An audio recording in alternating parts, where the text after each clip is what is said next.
Muchas gracias por la invitación. Muy bienvenidos a cada uno de ustedes. Y nada, cuando gusten empezamos.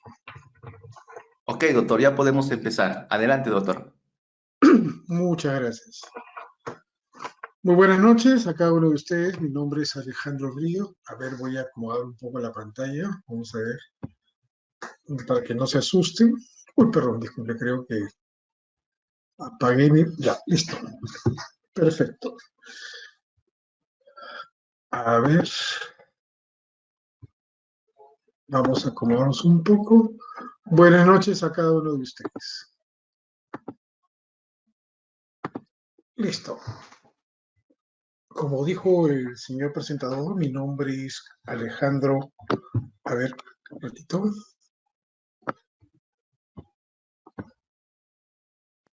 Mi nombre es Alejandro Ríos Delgado, soy abogado, tengo más de 22 años de experiencia en el sector público. He trabajado casi 10 años en el Poder Judicial. 7 años de mi vida los he también trabajado como abogado defensor en diversas procuradurías públicas, tales como la desaparecida Procuraduría de Casinos, Procuraduría Pública 2 de Casino y Tragamonedas del Ministerio de Comercio Exterior y Turismo, la Procuraduría de Tráfico Ilícito de Drogas a cargo de Sonia Medina, la Procuraduría del Ministerio de Transportes y Comunicaciones en el ámbito de conducción en estado de ebriedad y la Procuraduría de Orden Público del Ministerio del Interior, ¿no? Igualmente tuve la oportunidad de ser procurador público de la Municipalidad Distrital de La Victoria, en una época muy controvertida que nos tocó asumir la defensa, ¿no? De ahí salió el tema de los intocables ediles, lo cual tuvimos que dar la cara. En fin, experiencia por lo menos hay, por lo menos hemos trajinado, hemos aplastado pistas, pateado latas, ¿no? Porque obviamente hemos tenido una vida de gitanos, pero nada, siempre nos queda la satisfacción del deber cumplido.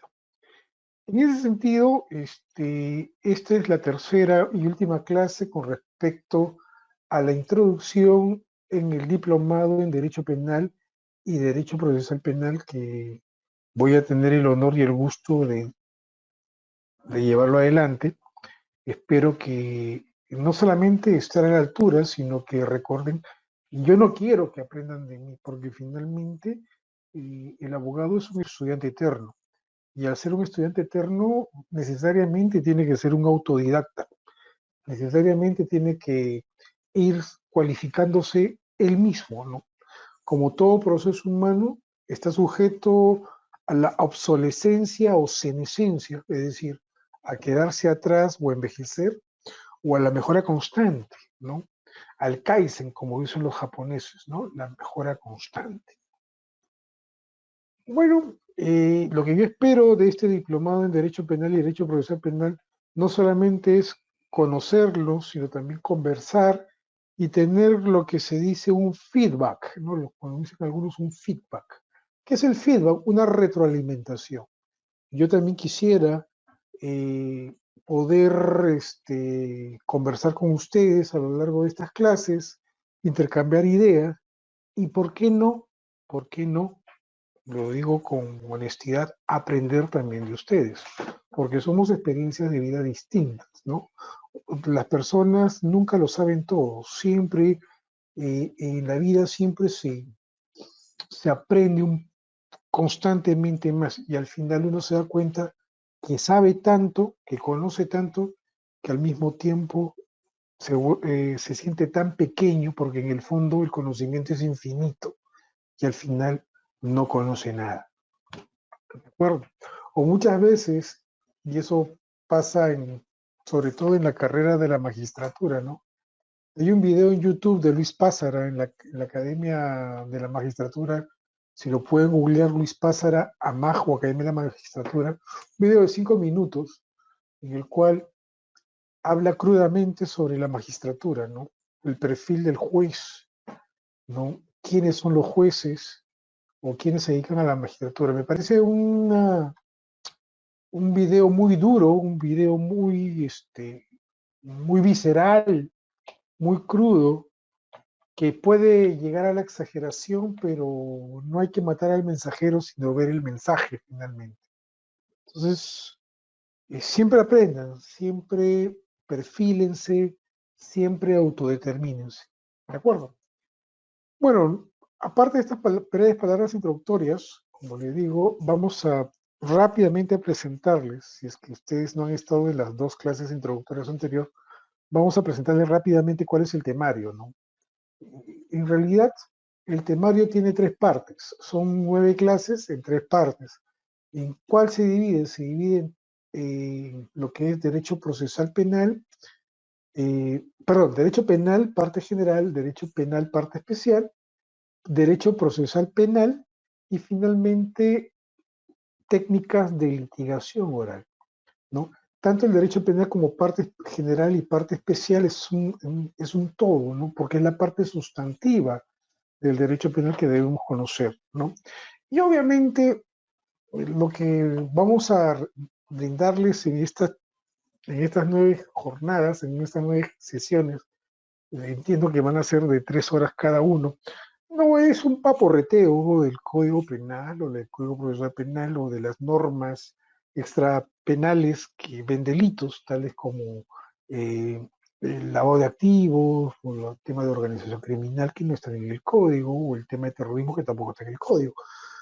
Vamos a ver temas doctrinales más que temas normativos, ¿no? En otras palabras, no nos vamos a aprender de paporreta los artículos de los diversos códigos. Me refiero al Código Penal y me refiero al Código Procesal, al nuevo Código Procesal Penal, ¿no? Y vamos a ver aspectos sustantivos, aspectos jurisprudenciales, aspectos de la dogmática judicial, de la dogmática legal de estos temas, ¿no? No vamos a decir artículo tanto está el delito, artículo tanto está el delito, ¿no? Y bueno, pues tangencialmente, porque es necesario, vamos a ver, porque tenemos que ver, ¿no? Eh, eventualmente la estructura del tipo penal. Eso sí lo vamos a ver. Es por eso que ahí tenemos justamente la primera sesión, ¿no? Todo lo que es la teoría del delito, ¿no? La evolución, la acción, la omisión, sus clases, la imprudencia, la ausencia de conducta, la pluralidad de conductas, ¿no? Vamos a ver la teoría del delito como lo clásico, ¿no? Acción típica, antijurídica, culpable, y unos dicen punible, ¿no? Vamos a ver la diferencia entre lo que es el deber de garante en la omisión y la transgresión del deber de cuidado en la imprudencia, ¿no? Vamos a ver también qué es la impericia, y vamos a discutir un poco sobre esos malabares doctrinarios que nos hablan sobre el dolo, la culpa, y la culpa sin representación, o culpa con representación, o dolo eventual, ¿no? Eso vamos a ver, y cuál es el tratamiento dogmático que le da nuestra legislación, ¿no? No solamente vamos a ver eso, sino también vamos a ver lo que es la evolución de la teoría del delito, cómo hace más de 200 años, un poco más, 300 años, ha ido evolucionando con la aparición de la ilustración, el pensamiento de los just filósofos como von Feuerbach, como Romagnosi, como Beccaria, cómo van las escuelas causalistas, las escuelas finalistas, las escuelas mixtas, y finalmente con la aparición hace unos 50, 60 años, por decirlo de alguna forma, del funcionalismo, ¿no? Esa nueva escuela contemporánea del derecho penal a través de sus dos grandes vertientes, ¿no? El incremento del riesgo de Roxin y el derecho penal del enemigo o la protección normativa o la protección de la norma, el derecho penal de protección de norma, que se conoce como derecho penal del enemigo, de Gunther Jacobs.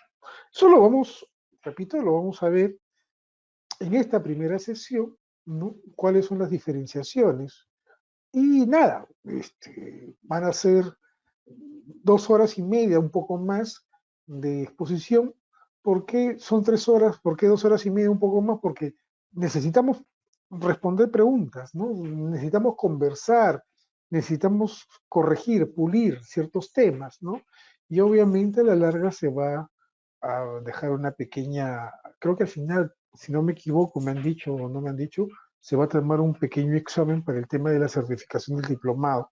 Entonces, obviamente las preguntas que eventualmente se formulen, si es que existe, van a estar o van a ser tomadas necesariamente las clases que se... ¿De acuerdo? Entonces, todo eso vamos a ver, ¿no? Otra parte de la teoría del delito que es necesario verlo es justamente la imputación objetiva. La imputación objetiva, ojo, imputación objetiva, no responsabilidad objetiva, que es una prohibición del derecho penal, ¿no? ¿Qué es la imputación objetiva? Es la aplicación racional del derecho al caso concreto, como dice Zaffaroni, el pragma conflictivo, ¿no? Y obviamente ver el tema de la carga de la prueba, como dice Jordi Ferrer. Eh, Vamos a ver obviamente la imputación objetiva que nace o que se establece justamente en el tema del tipo penal. ¿De acuerdo? Vamos a ver temas de principio de imputación necesaria, adecuación a la norma, ¿no? Vamos a hablar también necesariamente de lo que es el causalismo, finalismo y funcionalismo, ¿no? Si el derecho penal protege bienes jurídicos o el derecho penal protege la norma, si yo cuando mato violo la norma o mi conducta se adecua a la norma, esos, esos temas vamos a ver también lo que es el incremento del riesgo, la prohibición de regreso, vamos a ver el no cumplimiento del rol, el principio de confianza y de buena fe, ¿no? Que todo tiene que ver justamente con la teoría del delito. La teoría del delito vendría a ser el todo y la imputación objetiva vendría a ser la especie. Y ambas tienen obviamente relación, ¿no? Obviamente también vamos a ver las teorías de la pena, el tema del jus puniendi, lo que se me preguntó a la clase anterior, ¿no? ¿Cuáles son los principios del derecho penal, los principios penalísticos? Si no me equivoco me preguntaron, ¿no?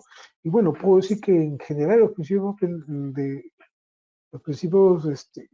penales son el principio de legalidad, de lesividad, eh, de proporcionalidad, etcétera, etcétera. Podemos verlo también ahí, ¿no? Y también el tema de la teoría de la pena, ¿no? Cómo ha ido evolucionando el tema de la teoría de la pena desde Alex Tocqueville, un gran pensador europeo, que nos habla sobre las prisiones celulares, sobre prácticamente la cosificación del reo, justamente el último numeral de nuestro artículo 139 de la Constitución, ¿no? Repite, el último numeral de la 139, donde nos habla cuáles son los fines de la pena. La pena finalmente reinserta, resocializa, reconcilia al penado a la sociedad, ¿no? Vamos a ver los fines de la pena, perdón, los fines de la pena, los principios de prevención general y especial, y la discusión y aplicación o inaplicación, en este caso, de la cadena perpetua y su control convencional. ¿De acuerdo? Esa es la segunda sesión. Rápidamente vamos a ver el tema de la tercera sesión, que es la parte especial, ¿no? Mientras el derecho penal, parte general, son los principios, la doctrina y en cierta forma la ciencia del derecho, la parte especial vendría a ser la parte determinada, individual, de las conductas prohibidas y su naturaleza y estructura, ¿no? Entonces, la parte especial es obviamente el tema de los delitos. Vamos a ver a grandes rasgos, no aprendemos de paporreta cuáles son los delitos contra la vida, el cuerpo y la salud. O eventualmente vamos a ver el sustento convencional del feminicidio, ¿no? Y el tema de los delitos como patrimonio y ver no solamente, repito, conocer el Código Penal en estos artículos o en estas articulaciones, sino conocer o entender la naturaleza. Por ejemplo, del delito de hurto, del delito de robo, del delito de asociación ilícita, banda criminal y organización criminal. Eso también vamos a, ¿no? Y aquí quiero hacer un comentario que siempre lo he hecho en las dos sesiones anteriores, de que está bien estudiar el derecho penal, está bien estudiar el tipo penal, elemento normativo, sujeto activo, sujeto pasivo, verbo rector, no consecuencias, punibilidad, está bien, ¿no? Está bien verlo, ¿no? Pero recordemos que ese tipo de análisis son los análisis que se denominan a los delitos de sangre, a los delitos de acción, ¿no? Es decir, al robo, al homicidio, ¿no? A las lesiones. Repito que está bien hacerlo, pero lo que ahora está trayendo bastante doctrina son los delitos corporativos, los delitos de cuello blanco, los delitos transfronterizos, los delitos transnacionales, ¿no? La diferencia entre la teoría del dominio del hecho y la diferencia de la teoría del cumplimiento del deber, ¿no? O sea, si un funcionario público puede ser autor, cómplice, funcionario público, ¿no? O si existe el autor mediato, el autor inmediato, la instigación, ¿no? Y formas adelantadas de punibilidad, como por ejemplo los actos preparatorios a través de la conspiración, por ejemplo, ¿no? La conspiración tanto en terrorismo como en drogas ya son un hecho, ¿no? Son actos preparatorios, no se vulnera ningún bien jurídico. Y es por eso que vamos a basarnos mucho en uno de los grandes principios del derecho, el principio de lesividad. ¿Qué nos dice el principio de lesividad?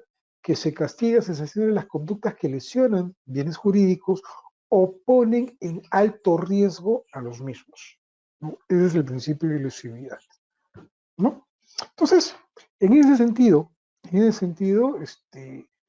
vamos a tener una visión distinta, no dogmática, no codiguera de este tipo de... Porque finalmente ustedes se compran un código y lo marcan, ponen su resaltado, que digo que no está mal, está bien hacerlo, ¿no? Pero recordemos que a veces los códigos cada 3, 4 meses van cambiando alguna articulación y hay que ponerle su fotocopia chiquita para ver la modificación, porque no me alcanza el dinero para comprar un código actualizado, o el código actualizado sale 2 meses después, cuando ya han aparecido 3 modificaciones más y al final nunca puedes tener un código actualizado y constantemente tienes que estarle poniendo marcadores, haciendo glosas, pie de páginas. O sea, el código penal es más rayado, o los códigos en el derecho son más rayados y subrayados que una Biblia de un creyente, ¿no? Vemos allá el creyente que va poniendo su glosa, pero la Biblia nunca cambia. No existe ni en el Vaticano ni en las iglesias protestantes, no, nueva publicación de tal versículo, no, se modifica tal versículo y se debe escribir o entender así, ¿no? Entonces, los códigos generalmente son herramientas de trabajo que deben ser o que no deben estar solamente de adorno en las bibliotecas, sino que deben ser marcados, rayados, ¿no? Como decía mi profesor José Antonio Santos Quiquisola, que en paz descanse, ¿no?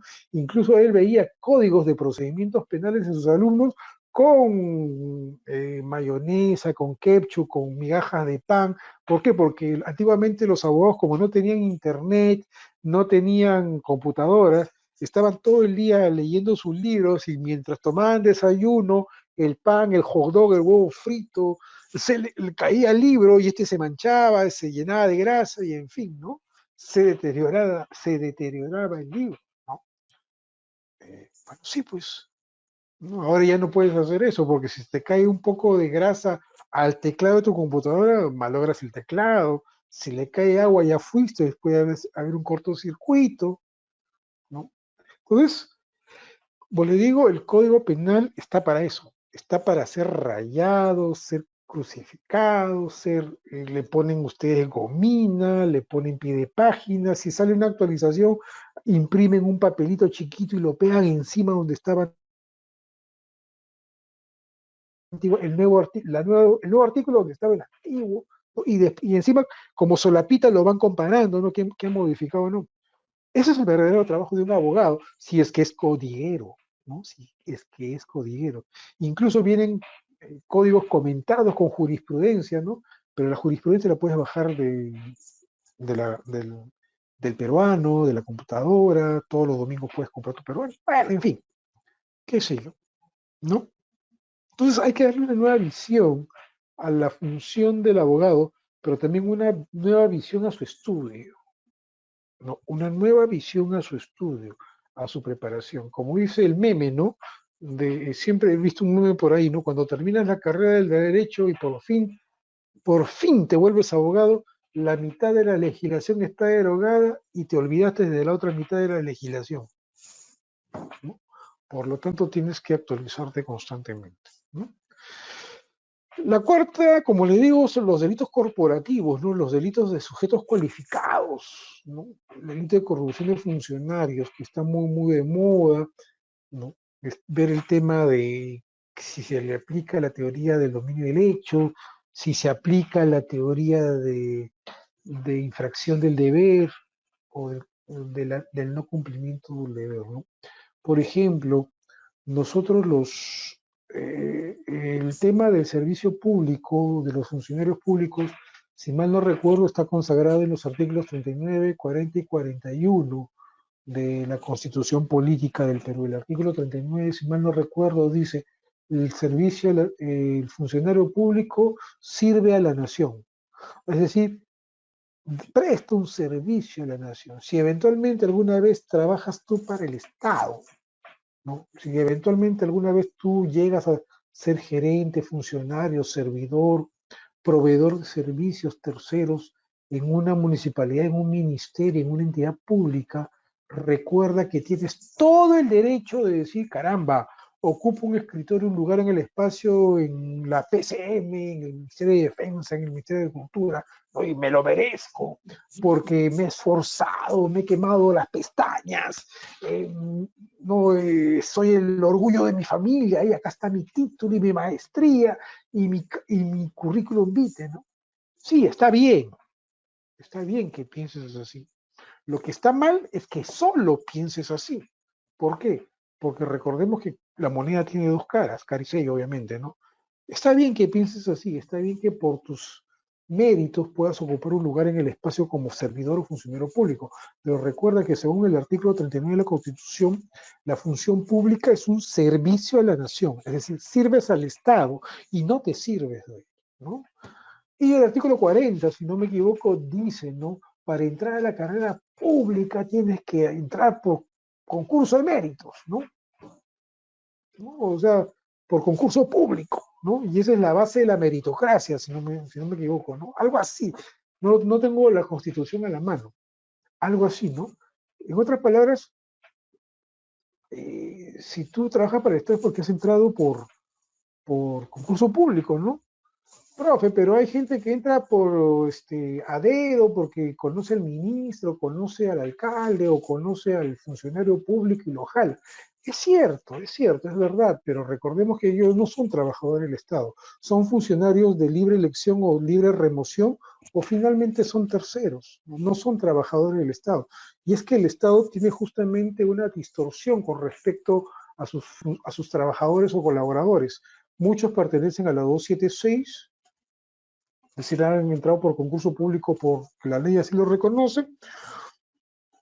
Algunas instituciones del Estado aplican la ley de fomento del empleo, la 728, donde ganan 15 sueldos, no los 12 sueldos del año, gratificación equivalente a un sueldo en fiestas patrias, gratificación equivalente a un sueldo en Navidad, hay 14 sueldos, y el día que te vas, el día que te despides, tienes tu 15º sueldo, que es la compensación por tiempo de servicio, sin contar la escolaridad y la asignación familiar, ¿no? Y que en cierta forma tienen estabilidad laboral. Después tenemos a las cenicientas, los CAS, ¿no? Que han entrado de alguna forma por concurso público, pero que casi no tienen beneficios sociales y que últimamente el Tribunal Constitucional les ha dado siquiera estabilidad laboral, siquiera, ¿no? Y finalmente existe un conjunto de personas, esas que tú dices que entran a dedo, que son funcionarios de confianza de libre remoción, que no tienen derecho a estabilidad laboral, o funcionarios que entran como proveedores del Estado, que son terceros, ¿no? Que no trabajan para la entidad, no trabajan, sino que prestan un servicio y no reciben un sueldo, reciben una contraprestación.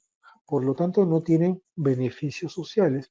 Y el día que se acabe la gestión, ellos se van y no pueden reclamar legalmente su estabilidad laboral, salvo que tengan elementos suficientes para invocar lo que es la desnaturalización del contrato laboral la desnaturalización del contrato civil por, obviamente, el principio de primacía de la realidad, ¿no? marcas tarjeta, recibes un memorándum, te castigan, te llaman la atención. Siendo tercero no puedes hacer eso, porque no hay subordinación, hay una relación de igualdad con el empleador. La naturaleza del trabajo es que hay una relación de subordinación. Alguien manda, alguien obedece. Los terceros no tienen esa, o no deberían tener esa relación, ¿no? Entonces, el artículo 41 de la Constitución, y aquí quiero quedarme un poco. El artículo 41 de la Constitución dice, ¿no?, que en los casos de los funcionarios públicos, cuando se toca dinero del Estado, cuando se daña el patrimonio del Estado, cuando se tocan caudales del Estado, el plazo de prescripción se duplica. Imagínense, ¿no? No se aplica lo que, si no me equivoco, el artículo 83 del Código Penal, sino que se duplica el plazo. Imagínense. Incluso en algunos delitos se duplica la pena cuando los caudales que un funcionario público choca son de ayuda social, ayuda asistencial, son para fines de poblaciones vulnerables, etcétera, etcétera, ¿no? ¿Por qué? Porque el funcionario público es un ciudadano cualificado, ¿de acuerdo? Es un ciudadano cualificado, ¿no? Mientras que a nosotros, los ciudadanos comunes y corrientes, libres e independientes por la voluntad popular de nosotros, solamente nos atañe una sanción en el eventual caso que cometamos alguna infracción, ¿no? Nosotros, los ciudadanos comunes y silvestres, tenemos derecho a la presunción, a la aplicación del non bis in idem o ne bis in idem, es no dos veces por lo mismo, no me pueden castigar dos veces por lo mismo. En cambio, el funcionario público, aunque ustedes no lo crean, sí pueden ser sancionados por un mismo hecho. Por un mismo hecho puede ser sancionado el, ¿sí? Y esto ya lo ha establecido el Tribunal Constitucional, ya lo estableció Servir, ¿no? Los funcionarios públicos pueden ser sancionados 3 veces si cometen una infracción, ¿no? Por ejemplo, un funcionario público que utiliza el vehículo de sustitución para irse a pasear, para irse de compras, para hacer mudanzas, ¿no? Y en el camino choca el carro, ¿no? Y regresa asustado con el rabo entre las piernas, ¿no? Y ¿qué van a hacer su jefe? Su jefe lo van a sancionar 3 veces. Sí, 3 veces. ¿Por qué? Porque los funcionarios públicos tienen la obligación de respetar las normas administrativas, el patrimonio del Estado y de no cometer delitos. A eso se llama responsabilidades administrativas, civiles y penales. Y si yo he hecho eso, me van a sancionar 3 veces. ¿Cómo? A ver, les explico. Se supone que toda institución que tenga vehículos para comisión de servicio debe tener un ordenamiento, una directiva. Y en la directiva aparece quiénes pueden sacar los vehículos, para qué pueden sacar los vehículos, cómo sacan los vehículos, el número de kilometraje, el nivel de combustible, el horario en que lo saca, el memorándum o la orden telefónica o el escrito que requiere los servicios del vehículo, el chofer asignado, el punto a donde va, el tiempo de espera, la hora de regreso. Todo eso está en una directiva. Y si el funcionario ha cogido el vehículo de la institución para irse a hacer compras con su familia, mudanzas, llevar hijos al colegio, a la playa, ya ha transgredido esos deberes funcionariales, ¿no? Entonces, esa directiva tiene algunas sanciones. Y obviamente lo amonestarán, lo suspenderán, lo multarán, le resolverán el contrato según el tipo de contrato laboral que tengan, si es 728 CAS o 276, o eventualmente lo van a destituir, ¿no? Imagínense. Encima hemos dicho que ha chocado el auto, ¿no? Entonces hemos dicho, ¿no? Respetar las normas administrativas, respetar el patrimonio del Estado, ahí se aplica el principio de latín, alterum non laedere, el que la hace la paga, ¿no? Entonces, nadie puede dañar las cosas, ¿no? ¿Qué pasa? Ha chocado el auto, tiene que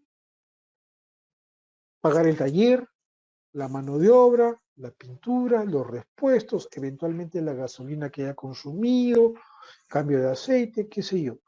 Todo eso, ¿de dónde sale?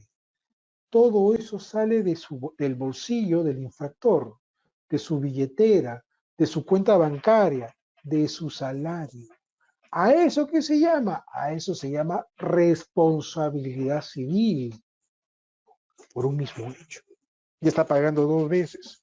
Y encima ha utilizado un bien del Estado para uso propio, peculado de uso, si no me equivoco, el 393. ¿Cuántos le aplican? De 2 a 4 años. ¿Se dan cuenta que por una sola infracción lo van a sancionar funcionarialmente, de manera administrativa, civilmente, afectando su bolsillo, y penalmente denunciándolo ante el Ministerio Público? Es por eso que vine aquí justamente la discusión si es que un funcionario público comete delitos en perfecto dominio de los hechos o comete delitos infraccionando o transgrediendo principios de cuidado o infringiendo su deber, ¿no? Infracción del deber, ¿no? Todo eso lo vamos a discutir cuando veamos el tema de corrupción de funcionarios. Puede haber autor, coautor, instigador en los delitos de corrupción de funcionarios. Todo eso lo vamos a ver ahí, ¿de acuerdo? Cuando lleguemos a ver ese tema. Quinto elemento, la quinta sesión, el tema del delito de lavado de activos y financiamiento del terrorismo, ¿no? Últimamente, como se comentó, y quiero repetir, voy a dar la licencia de repetir lo que se habló en la sesión pasada. En estos últimos años vienen los temas de implementación del compliance, ¿no? Ustedes saben lo que es el compliance. Bueno, si no lo saben, el compliance es el cumplimiento normativo, ¿no? Las empresas ya responden ante la justicia penal, ya responden. No es que las empresas o las personas jurídicas vayan a la cárcel, sino las empresas jurídicas se disuelven, ¿de acuerdo? Entonces, para eso existe el compliance. ¿Qué es el compliance? Es el cumplimiento normativo de las personas jurídicas. Pero me dirán, ¿cumplimiento normativo? Sí. ¿Por qué? Porque las empresas tienen que tener lo que se denomina la debida diligencia. Les comento un tema, ¿no? Hay una discusión que dice que es transgresión a los derechos fundamentales, infracción a los adolescentes, pero que se da y nadie ha puesto el dedo en la llaga. Por ejemplo, con el tema de las faltas que cometen los adolescentes siendo adolescentes, ¿no? Por ejemplo, un adolescente de 15 años va a un Select, va a un supermercado, va a una tienda de grifo, ¿no? Y hurta un licor, una cajetilla de cigarrillos, unas papitas, ¿no? Y el adolescente cree que no lo van a sorprender y finalmente lo atrapan. Obviamente el adolescente no va a la cárcel, llaman a sus padres, pero se asienta la denuncia en la comisaría, le llama la atención un jalón de orejas, eventualmente pasa a la fiscalía del niño adolescente, ¿no? Si es que no se aplica el principio de oportunidad y listo, ¿no?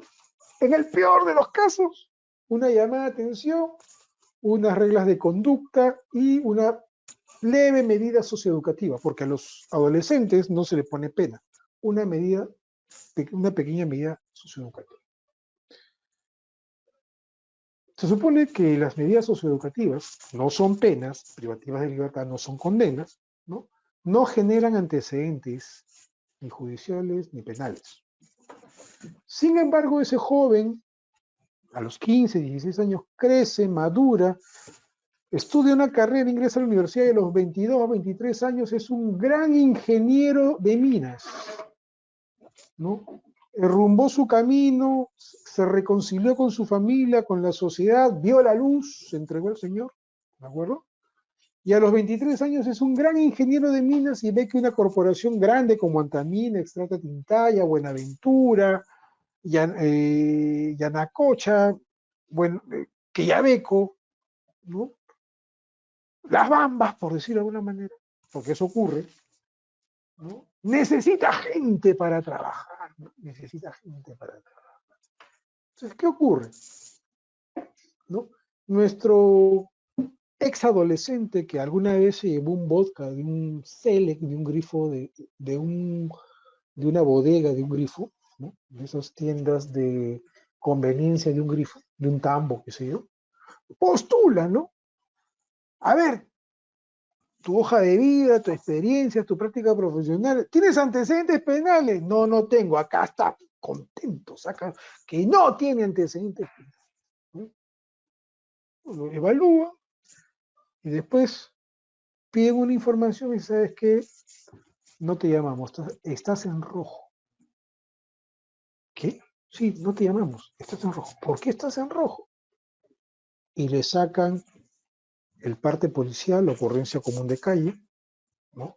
O le sacan algún vestigio, ¿no? Algún vestigio de la Fiscalía de Menores donde aparece su nombre completo. ¿Sabes qué? Tú a los 15, 16 años cometiste una falta. No te vamos a contratar. Eso ocurre actualmente. Pregunta, ¿eso es ilegal, inconstitucional, atrae con las convenciones? Esa es la discusión. Porque las empresas privadas dicen, nosotros no somos sujetos de Estado, nosotros tenemos que curarnos en salud. Y a eso se llama debida diligencia. El señor cometió una falta, se llevó una cajetilla de cigarrillos cuando tenía 15 años. Hoy que tiene 25, no lo vamos a contratar.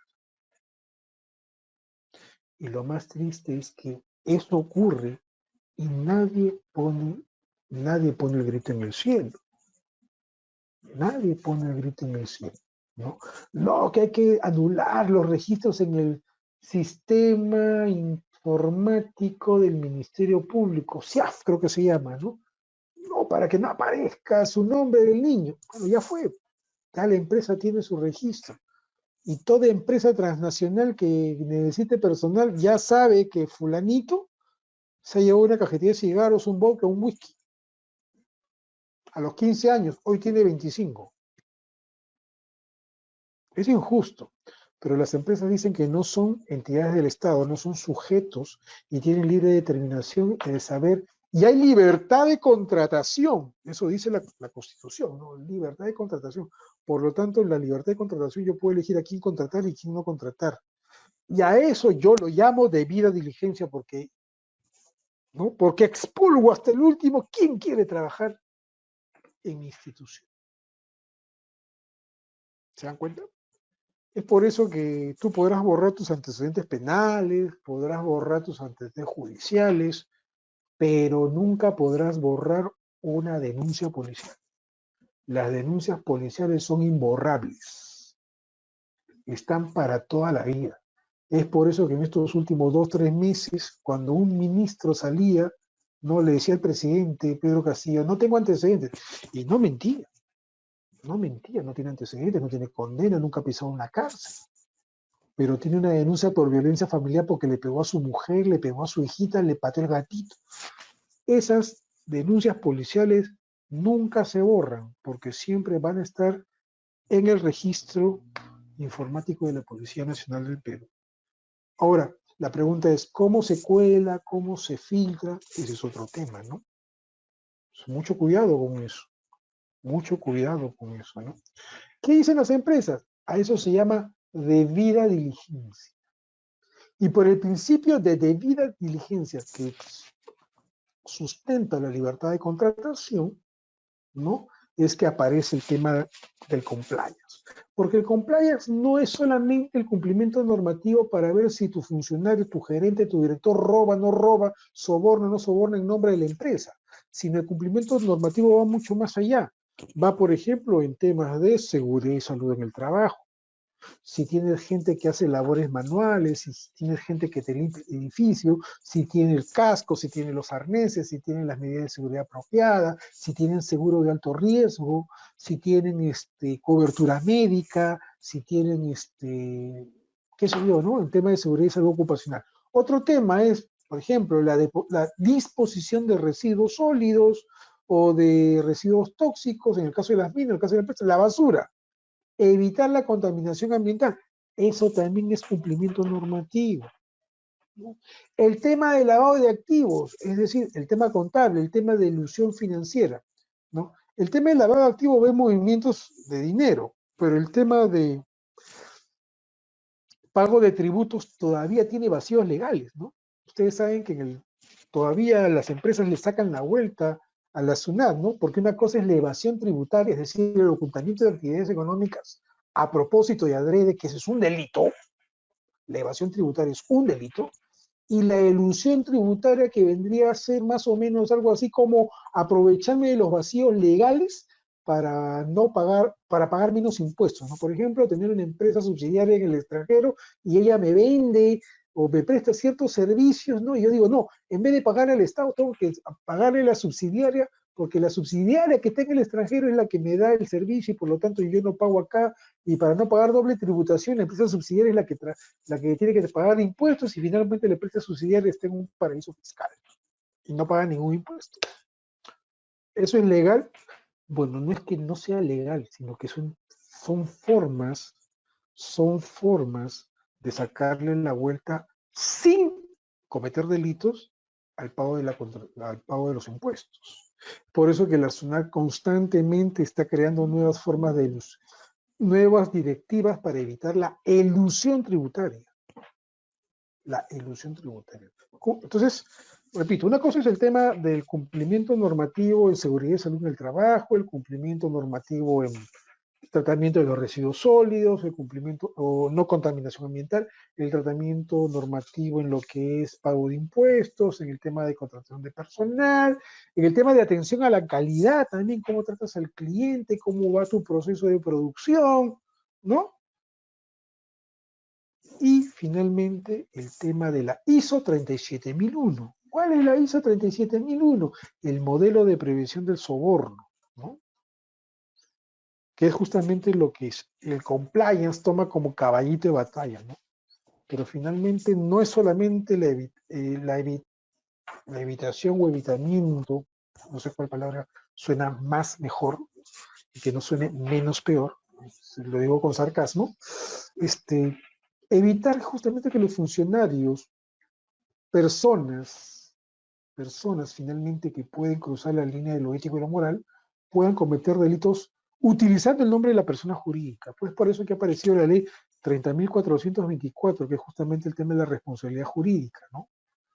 En el cual las las empresas privadas tienen que implementar un modelo de identificación de riesgos para que justamente ver, este puesto puede ser riesgoso, este perfil ocupacional que atiende al público puede caer en soborno, este gestor de intereses o este frontman que hace negocios con otras empresas puede ser sobornado, bueno, ponerle todas las luces, todos los reflectores y prácticamente hacerles firmar cláusulas anticorrupción, compromisos de ética, controles constantes, rendición de cuentas, ¿no?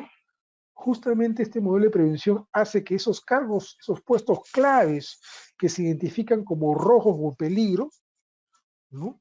Evitar de que la empresa o que a nombre de la empresa se cometan delitos. Porque si la empresa no tiene este modelo de prevención reconocido por la Superintendencia de Mercado de Valores, que así lo pide la 30.424, puede caer en la disolución, liquidación y desaparece. Ejemplo grande, tenemos el tema de Graña y Montero. Quien pase por la avenida Angamos con la vía expresa Javier Bedoya Reyes, Luis Bedoya Reyes, perdón, Luis Bedoya Reyes, se va a dar cuenta que el otro edificio de Graña y Montero está en venta, está en alquiler, ¿no? Ahora se llama AENSA, si no me equivoco, ¿no? ¿Por qué? Porque parece que no ha tenido un modelo de prevención. Imagínense, ¿no? Las necesidades. El derecho penal evoluciona, el derecho penal cambia, ¿no? Muchos dicen, no, curso de oficial de cumplimiento, ¿no? Y está bien, es bacán, curso de oficial de cumplimiento, ¿no? Pero debemos decirles, en honor a la verdad, que solamente existen dos modelos de prevención, bueno, un modelo de prevención en nuestra realidad nacional. ¿Cuál es ese modelo de prevención? El tema del lavado de activos. El otro es el tema de seguridad vial, ¿no? Ya siempre lo hemos explicado, ¿no? el tema de seguridad vial, es decir, te piden ser mayor de 18 años, dar tu examen psicotécnico de conocimientos, de manejo, te dan el brevete particular, si quieres brevete profesional tienes que tener años de experiencia, tener conocimiento de mecánica, es decir, en la gestión de riesgo te pide un montón de requisitos, un montón de controles para que tú vayas desarrollando, porque finalmente el, el conducir un vehículo, un carro, un camión, es un riesgo porque puedes matar a alguien, ¿no? Las sociedades contemporáneas, ¿no? Ya están acostumbradas a vivir con vehículos, y mientras más grandes, más modernos, mejor. Pero igualito siguen existiendo accidentes de tránsito, muertes, daños patrimonial, infracciones al Reglamento General de Tránsito, etcétera, etcétera, ¿no? Entonces la norma te exige ciertas cosas. Si conduces en estado de ebriedad, ¿no? Y sin cometer ningún accidente, te quitan el brevete de 3 años. ¿Quieres volver a tener brevete? Pagas un curso de sensibilización. Pero si manejas en estado de ebriedad y causas daño, matas a alguien o lesionas a alguien, te quitan el brevete para siempre, ¿no? Tendrías que volver a nacer para tener un nuevo brevete. Digámoslo así, la gestión del riesgo en seguridad vial que está implementado, desordenado, está el SAT, están las municipalidades, están el Ministerio de Transportes y Comunicaciones, están los terceros que son los centros médicos, antiguamente estaba el TURI, qué sé yo, ¿no? Pero es digamos, un modelo de control de riesgo o gestión del riesgo, ¿no? Gestión del riesgo que está implementado en temas de seguridad vial. Pero el modelo de gestión del riesgo en lavado de activos sí es obligatorio y sí está totalmente implementado en todo el país. Cuando vas a comprar a un supermercado, cuando vas a comprar a una bodega que tenga esos POS, pagas con tu tarjeta, siempre te preguntan, señor, su DNI, ¿no? ¿Por qué? Porque cuando das tu DNI, al mismo tiempo ven tu perfil de consumo, no para ofrecerte o darte ofertas, no para ofrecerte productos, sino que eventualmente la Superintendencia de Banca y Seguros tiene un registro de tu perfil de consumidor, tu perfil de gasto, tu perfil de ingresos, y si eventualmente alguna vez comienzas a crecer de manera desmesurada o irregular en lo que se llama un incremento injustificado de patrimonio o de incremento de patrimonio no justificado, obviamente te cae la fiscalización, ¿no? Señor, hemos visto que usted es un movimiento bancario, acá manejó $15,000, acá $20,000, acá $50,000. Por favor, díganos de dónde sale este dinero. El primer acto que te hace la SUNAT. Y si no lo justificas, de frente te denuncian por lavado de activos, ¿no? Te hacen el famoso acto de fiscalización. A ver, señor, sus libros contables. A ver, señor, documentos. Usted por las buenas no quiere sustentar. A ver, y eventualmente puede terminar un tema de extensión de dominio o pérdida de dominio, ¿no? Por eso que cuando tú vas al banco, no solamente te piden tu DNI para decir fulano de tal hizo tal movimiento bancario. Y si quieres sacar, creo, $10,000 de ventanilla, lo puedes hacer. Pero si quieres sacar $10,000, $10,001, o sea, $1 de más de 10,000, tienes que ir a la plataforma y llenar una declaración jurada. ¿De dónde ese dinero? ¿Quién te lo dio? ¿Cómo lo ahorraste? ¿A quién va? ¿Y cuál es el fin de ese dinero? Tanto es así que el modelo de prevención del lavado de activos tiene a notarios, agentes inmobiliarios, agentes que te venden viajes al extranjero, gente que vende autos de segunda mano, una serie de servicios que tienen la obligación de tener un oficial de cumplimiento para ver cómo es el comportamiento de sus consumidores, si pagan en efectivo en un maletín o si pagan con cheque de gerencia o pagan con líneas de crédito, ¿no? ¿Dónde va toda esta información? Va a una entidad autónoma de la Superintendencia de Banca y Seguros, que no es la SUNAT, es la Unidad de Inteligencia Financiera, la unidad ente rector en lavado de activos, ¿no? Que con su reporte de operaciones sospechosas e informes ¿no? Informes especiales que tienen el rango de pericia institucional pueden abrir o pueden ser sustento suficiente para aperturar, o abrir, perdón, aperturar no se dice, abrir investigaciones fiscales o investigación preparatoria sobre temas de lavado de activos. Y finalmente el lavado de activos es un delito autónomo, ¿no? Que puede terminar también en un proceso de extinción de dominio, o antiguamente llamado pérdida de dominio, ¿no? Entonces el tema es, si se dan cuenta, el derecho penal tiene mucho que ver con eso, ¿no? Ya no solamente los delitos de aborto, feminicidio, parricidio, raqueteo, no. El derecho penal ha evolucionado de manera grande porque la criminalidad también crece, ¿no? La criminalidad también crece, evoluciona, el crimen cambia. Así como el abogado está en la obligación de buscar la mejora continua, la criminalidad corporativa siempre va buscando temas mayores, ¿no? Siempre va cambiando, siempre va mutando. Y en esa mutación puede volver a sus inicios.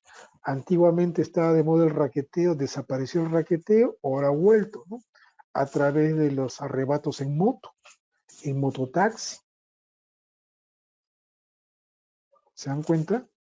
El marcaje que antiguamente estaba de moda, una vez que se levantó la pandemia, ha vuelto a ser una práctica criminal común. Antiguamente los delincuentes robaban 100.000, 200.000, 300.000 dólares. Hoy se conforman con 5.000 soles, 2.000 soles. El otro día a un vendedor de hamburguesas de la calle le robaron entre 4 o 5 personas 2.000 soles. ¿Por qué? Porque para ellos es mejor el atraco al menudeo que los grandes golpes criminales. Repito, el crimen siempre va evolucionando. Otro de los temas que vamos a ver también junto, que es conexo al tema del lavado de activos, no solamente la extinción de dominio, antiguamente llamada pérdida de dominio, sino también vamos a ver el tema del financiamiento del terrorismo. El tema del lavado de activos tendría que ser un delito curioso, ¿no? Es convertir dineros de origen negro, de origen ilícito, de origen sucio, y convertirlos en dineros legales. En cambio, el financiamiento del terrorismo es convertir dineros legales en dinero sucio. ¿Se entiende? Eso es también lo que vamos a ver, ¿no? Y para terminar sobre este tema del terrorismo, debemos decir que existe consenso sobre qué es el narcotráfico. Existe consenso sobre lo que son la necesidad de eliminar los paraísos fiscales.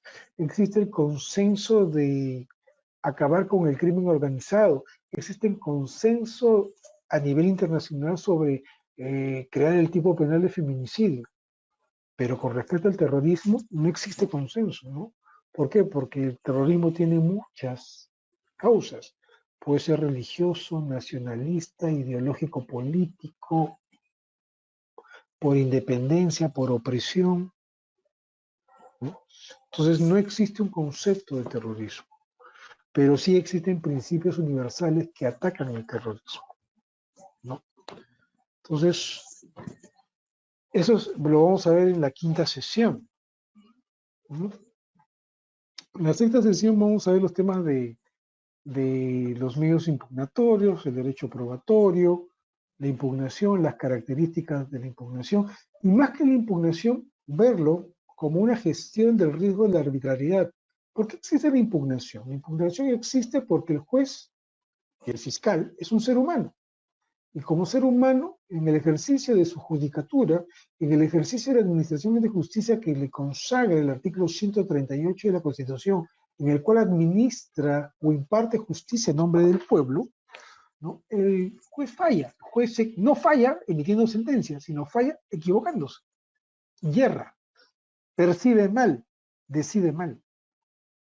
Entonces, nosotros tenemos que ver a los medios de impugnación como un control, una gestión del riesgo de la arbitrariedad judicial o la arbitrariedad del Ministerio Público, ¿no?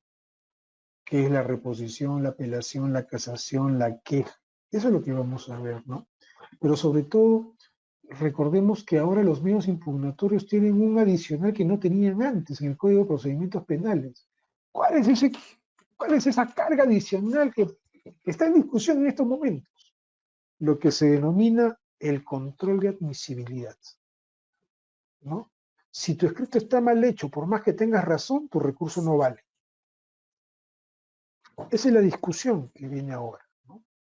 Si tu discurso está mal hecho, si está mal redactado, si está mal estructurado, tu recurso no vale, por más que tengas razón. Es decir, en vez de matar el mensaje, matan al mensajero.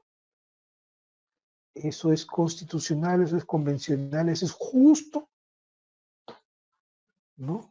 A eso se denomina control de admisibilidad. Y encima, los recursos de impugnación tienen doble control de admisibilidad con el nuevo código. Porque cuando tú lo interpones, siempre se interpone ante la instancia que vas a recurrir. Si el juez de la investigación preparatoria ha emitido una resolución que te afecta, interpones una impugnación y el juez que te lo recibe lo va a examinar y va a ver si está bien o mal hecho. Si está bien hecho, él notifica a las partes y eleva la impugnación, y la sala que lo recibe lo vuelve a examinar para ver si está bien hecho. No importa el fondo, no interesa si tienes razón o no, no interesa si tienes violación a los derechos fundamentales, si está bien redactado. Esa es la discusión que existe ahora, ¿no? Sobre el doble control de admisibilidad. Entonces, ¿qué ha ocurrido? En el Perú hay cortes donde no existe doble control de admisibilidad, solamente existe uno. ¿Qué quiere decir esto? Que el juez que recibe la impugnación no lo revisa, lo eleva y que lo revise la sala. Y la sala revisa. Pregunta, ¿y esto es justo? Un procesado que ha sido afectado por una decisión judicial redacta el recurso de apelación o el recurso de impugnación. ¿Quién redacta el recurso? ¿Quién redacta la impugnación? ¿Quién pide la reposición? ¿Quién interpone la objeción? ¿Quién interpone la apelación, la casación? De la casación vamos a ver un montón. ¿Quién interpone la queja? ¿El imputado o su abogado? ¿No? Vienen discusiones, ¿no?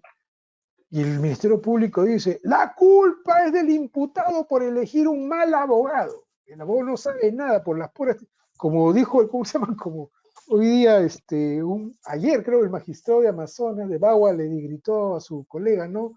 Usted acepta un cargo sin saber leer ni escribir, ¿no? Le gritó feo, ¿no? ¿No? Usted es mi inferior, yo soy su superior, ya, como sea, ¿no? Pregunto, ustedes van a ser abogados, ustedes van a tener que defender patrocinados, independientemente de que sean culpables o inocentes. Pregunta.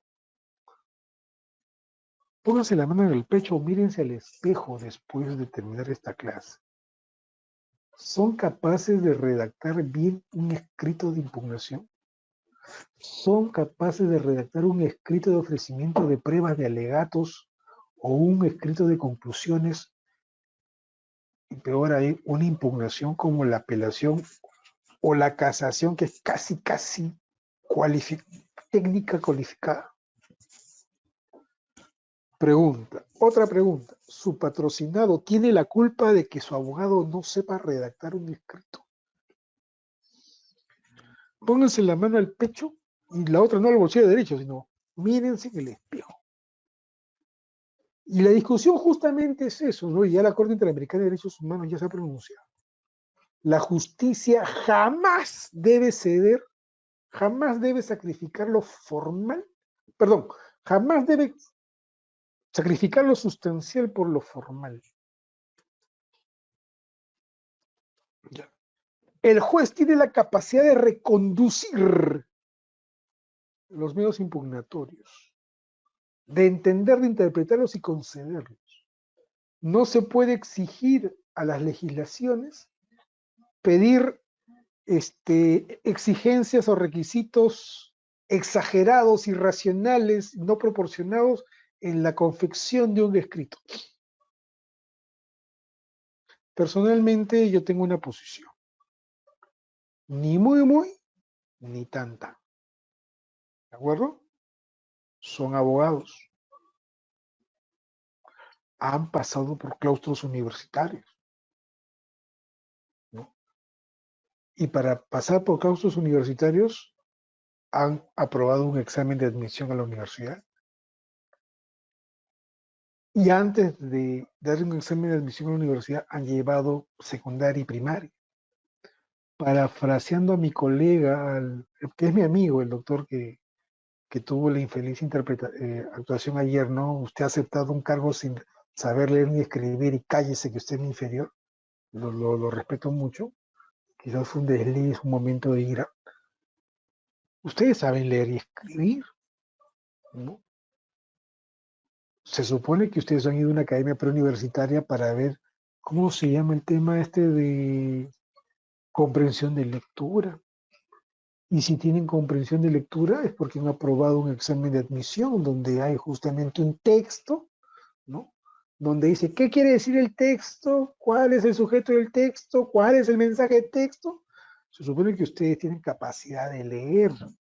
Y si tienen capacidad de entender lo que están leyendo, mucho más fácil va a ser la capacidad de redactar un escrito. En otras palabras, para redactar un escrito es porque hay que saber leer. Suena feo, pero es verdad, hay que saber leer. No pa, no, eso no quiero decir, sino saber leer implica entender el texto y su contexto. ¿De acuerdo? Leer el texto y su contexto, ¿no? Muchos que leemos la Biblia a veces nos aferramos a un verso y decimos que este verso es la tapa, ¿no? Y este versículo dice tal cosa, ¿no? Pero finalmente tenemos que ir un poquito más arriba y un poquito más abajo y saber el contexto donde sale ese versículo. Lo mismo sucede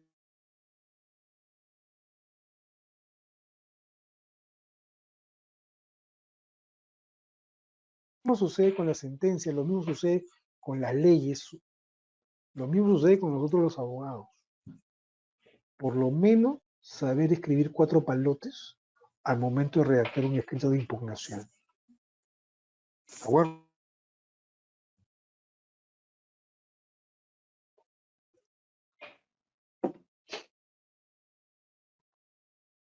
Se escucha abajo, ¿no? A ver, ahí se escucha.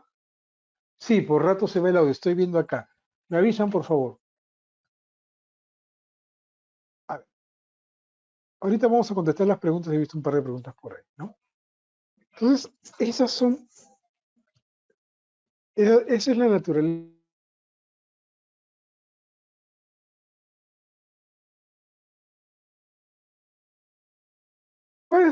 ¿Cuáles son los principios de control de admisibilidad? ¿Qué piden? Primero, contra que lo interponga la parte afectada, que se determine qué parte de la resolución quieren impugnar, ¿no? ¿Cuáles son los fundamentos de hecho y de derecho? Y finalmente la petición concreta de lo que se quiere lograr con la interposición de la impugnación, ¿no? Esos son los requisitos de admisibilidad, ¿no?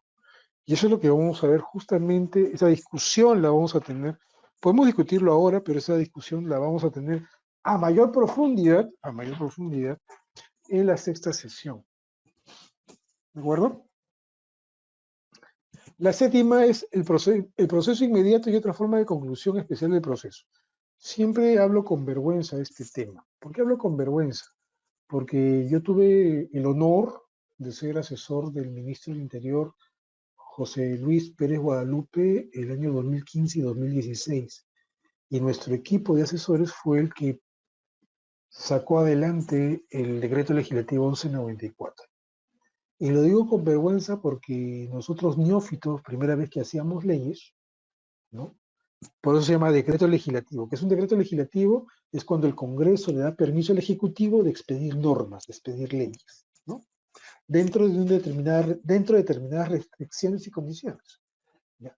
Nosotros sacamos esta norma y obviamente reconocemos que nos faltó mucho, nos faltó mucho que legislar, ¿no? ¿Cuál era el problema del proceso inmediato? En el artículo 447 siguiente, si no me equivoco, si mal no recuerdo, el Código Procesal Penal decía, en casos donde la prueba sea suficiente, el fiscal podrá requerir el proceso inmediato, podrá. Y nosotros quisimos cambiar el podrá por tendrá la obligación. Y lo acotamos a dos tipos de delitos, en los procesos de conducción de un estado de ebriedad y en los procesos por omisión al asistente familiar. Es decir, le pusimos un nomen juris, cuando en realidad el proceso inmediato es para todos los delitos. Para todos los delitos, ¿no? Y de pronto apareció una noticia en los periódicos, a la semana a los días que salió nuestra ley, contento, nosotros somos padres de un decreto legislativo, a los días salió un caso sin precedentes, ¿no? El caso de la señora Buscaglia, Silvana Buscaglia, si no me equivoco. Recordarán ustedes, en 2015, 2016, recordarán lo que pasó, ¿no? Una señora que va a dejar a su familia en el aeropuerto, estaciona mal el carro, y el policía de tránsito le dice, por favor, muévase, muévase. La señora se pirró del tema, despidió, le dio besito, se demoró más de los 3 minutos, creo que son 3 minutos que puede quedarse el carro ahí, y cuando se quedó como 10 minutos, y cuando subió el carro, el policía dijo, oríllese, presente sus papeles. Y la señora se puso guapa, le aplicó, así como Will Smith le aplicó una cachetada, un bofetón a Chris Rock en los Oscars, igualito, la señora, la ciudadana, agarró su manito y le volteó la cara al efectivo policial y su sombrerito, ese de policía de tránsito, esos de baquelita, cayó al suelo. Como esa noticia fue grabada por alguien que estaba por ahí, salió en todos los noticieros. Y se vio el reverendo bofetón que le dio al policía. ¿Qué hizo el fiscal? Prueba suficiente, proceso inmediato. ¿Cuánto le pusieron a la señora? Le pusieron 12 años de pena privativa por esa cachetada. 12 años de pena privativa. Y la opinión pública saltó hasta el cielo. Al final, ¿cómo quedó ese caso? El presidente Ollanta tuvo que indultar a la señora, porque para nosotros fue un exceso que en su momento no previmos. Es por eso que posteriormente aparece el acuerdo plenario emitido por la Sala Plena de la Corte Suprema de Justicia de la República que le da sentido al tema del decreto legislativo 1194, ¿no? Entonces nosotros ya hemos aprendido la lección, ya podemos hablar un poco más de estas cosas y obviamente con la vergüenza del caso lo podemos discutir, no hay ningún problema, no hay ningún problema. Finalmente, sin perjuicio de lo que vamos a conversar ahorita, vamos a ver justamente temas de la litigación oral, las técnicas de litigación oral, ¿no?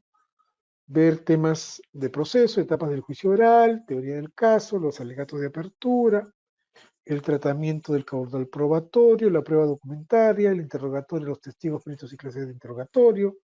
Perdónenme, acá tengo que hacer una corrección.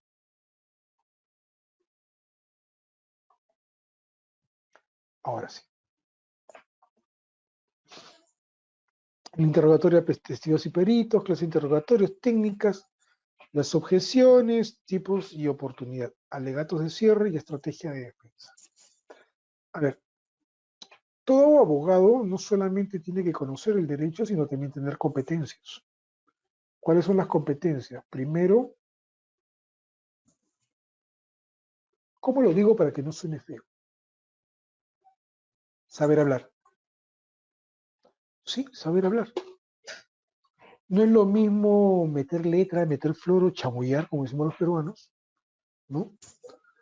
A alguien, porque los abogados somos expertos en meter letra, que hacer lo mismo en un foro, en un tribunal, ante un juez o ante un tribunal. ¿No? No es lo mismo. Es igual pero diferente. No es ni igual ni diferente. Es totalmente realidades distintas. ¿No? Por lo pronto, una de las recomendaciones de buena fe, con todo el aprecio que se les tiene a ustedes, que están al otro lado de la pantalla, es por lo menos llevar un curso de oratoria. Tampoco es de oratoria forense, ¿no? Sino un curso de oratoria simple, ¿no? Donde te enseñan, no, yo soy, yo sí puedo, yo soy capaz, no, lo de ayer fue ayer, lo de hoy es hoy, lo de mañana será mañana. Este tipo de ejercicios, si se dan cuenta, sirven para justamente darle expresividad al abogado para poder enfrentar para tener oratoria, para tener una buena oratoria en el tribunal, en la sala, en el juzgado, ¿no? Porque finalmente, y esto siempre lo voy a decir, el juicio oral es un concurso de oratoria, que va más allá de la capacidad de hablar, va más allá de eso, obviamente, pero que es un elemento muy importante de la oralidad, la capacidad de oratoria, la capacidad histriónica que puede tener un abogado. Yo conocí a un fiscal, ¿no? Tuve la suerte de alguna vez fui secretario de la Sala Nacional de Terrorismo, ¿no? Y yo tenía un fiscal, no recuerdo su nombre ahorita, ¿no?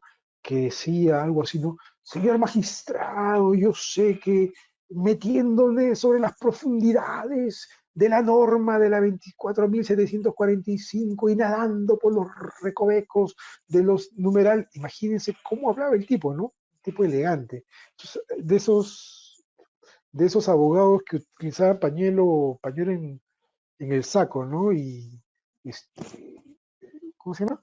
Este, las agujas que se ponen en el cuello y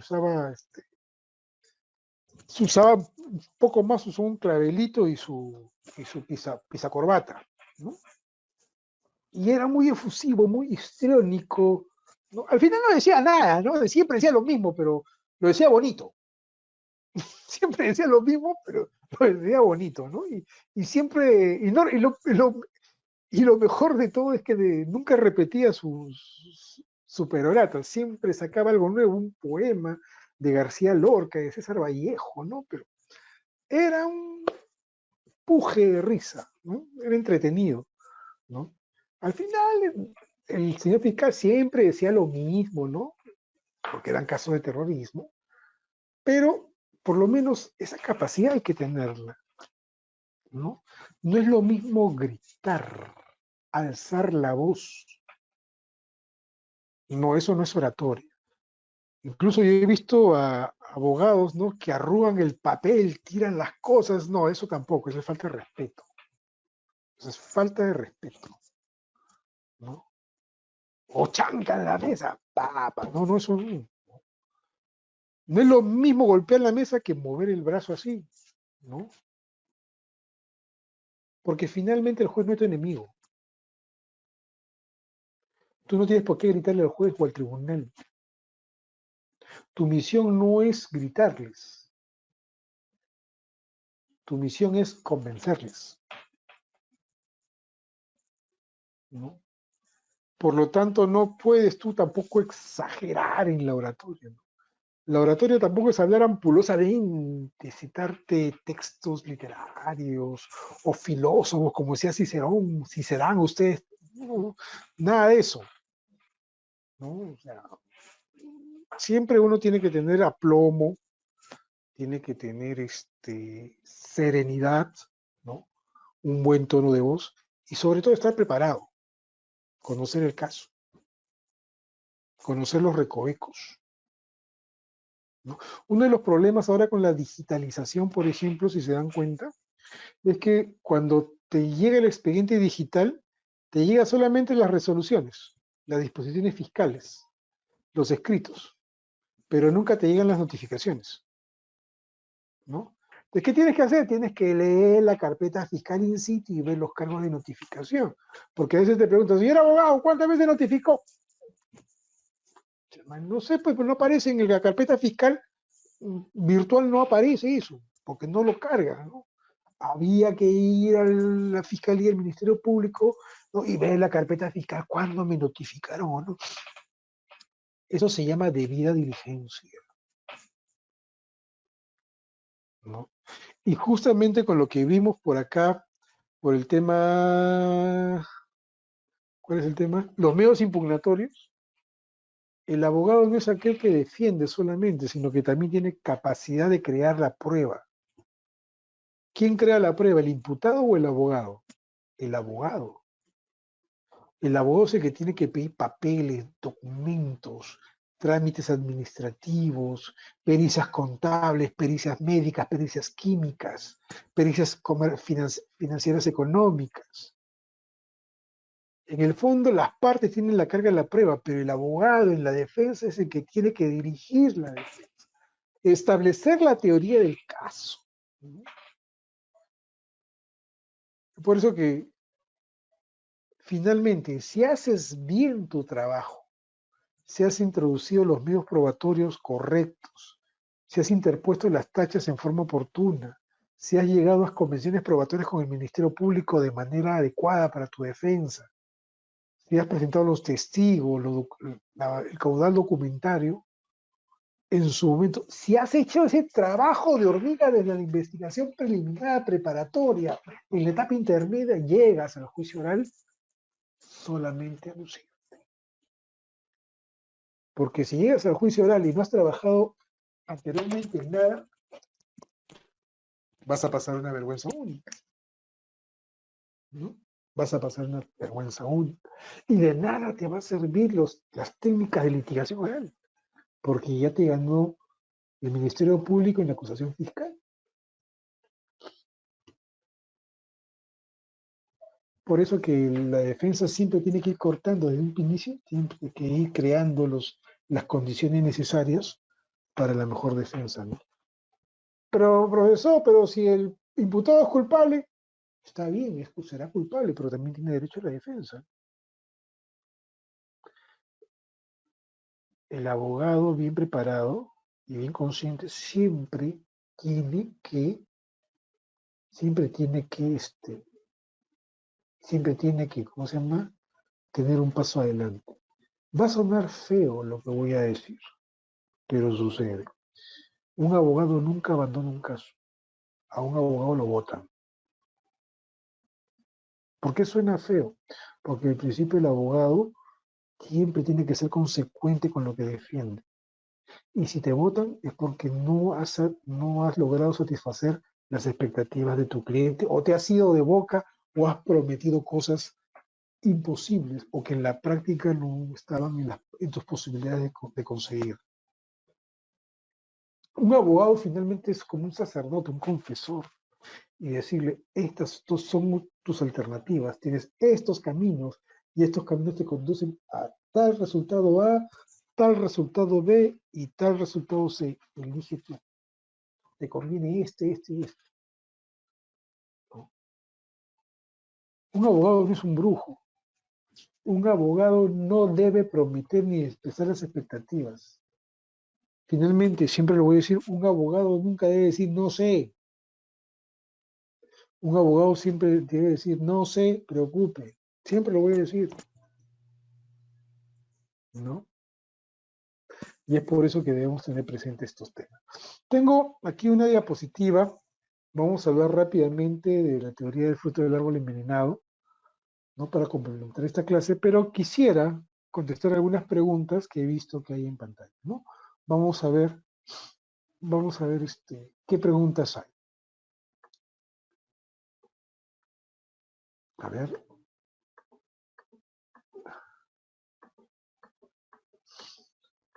A ver. Susana Emperatriz. Mucho gusto, Susana Emperatriz. Creo que nos volvemos a ver. Mucho gusto. Profesor, buenas noches. Y si dichas denuncias salen limpias, me refiero, son inocentes según el fallo. Claro, claro, pero por lo general, estos temas, cuando hay me imagino que te refieres, me imagino que te refieres al tema de los adolescentes infractores que tienen ocurrencias común de calles o denuncias en la policía. Tendría que haber una sentencia o una disposición fiscal o una decisión judicial que así lo establezca, ¿no? Y déjame decirte que casi esos casos no se han dado en la práctica. Casi esos casos no se han dado en la práctica, ¿no? No sé si existe alguna pregunta, si pueden ustedes, los organizadores, pueden, pueden permitir que se prendan los micrófonos o de frente nos vamos al tema del fruto del árbol envenenado. Vamos a ver el tema de la teoría del fruto del árbol envenenado que me lo pidieron la vez pasada, ¿no? Y que tiene mucho que ver con la carga probatoria. Uno como abogado siempre tiene que estar preparado para todo tipo de defensa y tiene que establecer bien primero cuál es el campo de acción. Un abogado siempre tiene que conocer a qué se va a enfrentar. Y no está mal, no está mal que un abogado se niegue a defender un caso. No está mal. Lo que está mal es que un abogado defienda un caso y después se desista y haga el abandono. Eso sí está mal. No está mal tampoco que el abogado dice, ¿sabes qué? Te puedo defender solamente en esta etapa. Eso es convención, acuerdo entre el imputado y el abogado. Eso es perfectamente legal, perfectamente posible. Pero si un abogado no puede cumplir porque el proceso es complejo, es o riñe contra su moral, o riñe contra su conciencia, que no lo tome, no lo hace mal abogado. Bueno, hay que sacar ciertos mitos, ¿no? Un abogado no es malo porque no acepta un caso y el patrocinado o el imputado le dice, no, no estás preparado, tú no sabes. No, no. He visto también perfiles de imputados que dicen, no, Alejandro Ríos, no, ese nadie lo conoce, no. Por más que sepa Alejandro Ríos, nadie lo conoce. Yo quiero un abogado marquetero, un abogado conocido, un abogado de impacto, ¿no? Mediático. Viene el abogado mediático y te cobra, o sea, si tú cobrabas un sol, el abogado mediático te cobra 100 soles, 100 veces más, ¿no? Y he visto imputados que con gusto pagan eso, porque tienen un concepto equivocado de lo que es la defensa, ¿no? Ellos creen que un abogado mediático es más capaz de defender que un abogado bien preparado, porque justamente de eso se trata la defensa, ¿no? Tener un buen nombre, ¿no? Finalmente, el marketing de un abogado es tener la capacidad de establecer un nombre en el mercado, ser famoso. Pero, profesor, yo he visto que esos abogados pierden casos. Está bien, pierden casos, pero tú no sabes que esos casos son definitivamente casos que los imputados saben que van a perder, ¿cómo se llama? Que su gestión de riesgo permiten que esa pérdida sea lo menos onerosa posible, ¿no?